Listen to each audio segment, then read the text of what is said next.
in a brilliantly colorful and peaceful meadow. Summer was at its peak, a cloudless blue sky, a hot golden sun, and a sweet breeze moving through tall grass. Butterflies of red, yellow, and purple drifted in the air. Bees hurried from flower to flower, and birds sang from ancient trees. In the middle of this paradise lived a bright green grasshopper, talented and extremely lazy. With powerful jumping legs and a tiny carved wooden violin, he slept late, ate a juicy leaf, then spent the day playing fast melodies, singing loudly, and joking with anyone who passed. He hated hard work and claimed life was too short. Food was everywhere. The sun was warm, so why sweat when you could dance and enjoy the day? One scorching afternoon, he sat on a soft mushroom when he heard a steady sound below. Step, step, step. A small brown ant was trudging along the path, carrying a massive grain of wheat nearly 3 times his size. The ant's legs trembled under the weight, but he kept moving toward a dark hole, the entrance to his underground home. The grasshopper hopped down, blocked the way, laughed, and invited the ant to drop the wheat, rest in the shade, and listen to music. They could sing, dance, and celebrate the sunshine. The ant paused only long enough to breathe and wipe away sweat. He refused to stop.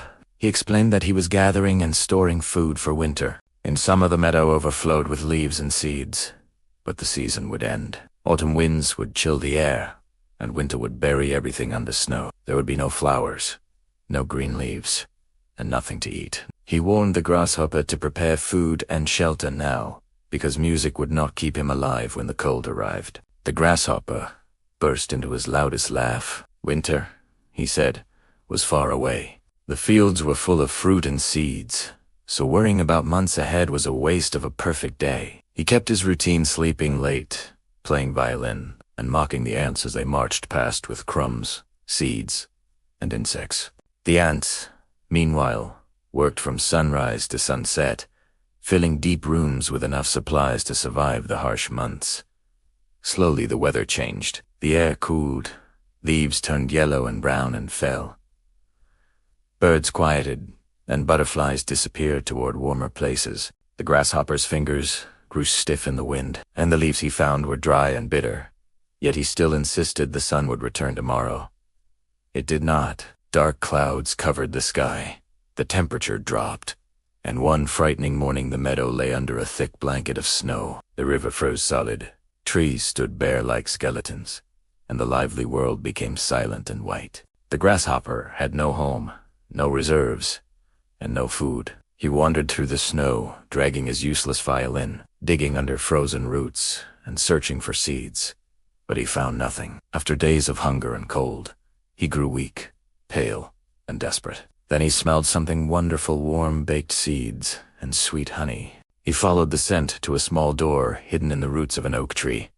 The ant's house. Through a glowing window he saw warmth, firelight, and a table piled with grain, corn, berries, and fresh bread. The ants laughed and ate, enjoying what their summer effort had earned. With his last strength, the grasshopper knocked and begged for a crumb of bread and a place by the fire. The same ant opened the door, reminded him of their summer conversation, and asked what he had done while the ants worked. Ashamed, the grasshopper admitted he had played music, sung, and danced, believing summer would last forever. The ant answered calmly, "They chose labor and saving. He chose pleasure and ridicule." Since he spent summers singing, the ant suggested he spend winter dancing to keep warm. Then he closed the door. Left outside, the grasshopper finally understood the price of laziness and the danger of ignoring the future. The fable's lesson is clear. Enjoying good times is fine, but responsibility and planning during abundance protects you when hardship comes. It also ends like a reading practice, congratulating the reader for finishing, asking for a snowflake comment, a like, and a subscription to keep learning. The contrast between the two characters is not meant to ban fun. It shows that fun without limits can turn into regret. The grasshopper had charm and creativity, yet he confused freedom with carelessness. Each warning signed the cooler nights, the falling leaves. The empty branches was a chance to change course, but he kept choosing later. The ant was not joyless. He simply understood that real rest is easier when you have a base, a plan, and enough to share. The final image of delicious smells rising from underground underlines that difference.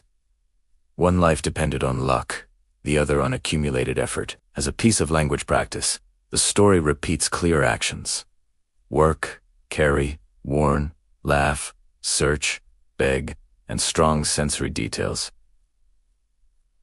Heat, wind, snow, smell, firelight to build vocabulary and comprehension. It also models dialogue for advice and consequences, using time markers like soon, months away, and one morning to show how seasons change. In the end, the reader is encouraged to celebrate their endurance, keep studying consistently, and support the lesson by reacting, sharing with a friend, and coming back for the next story. Ultimately, the message is a simple promise.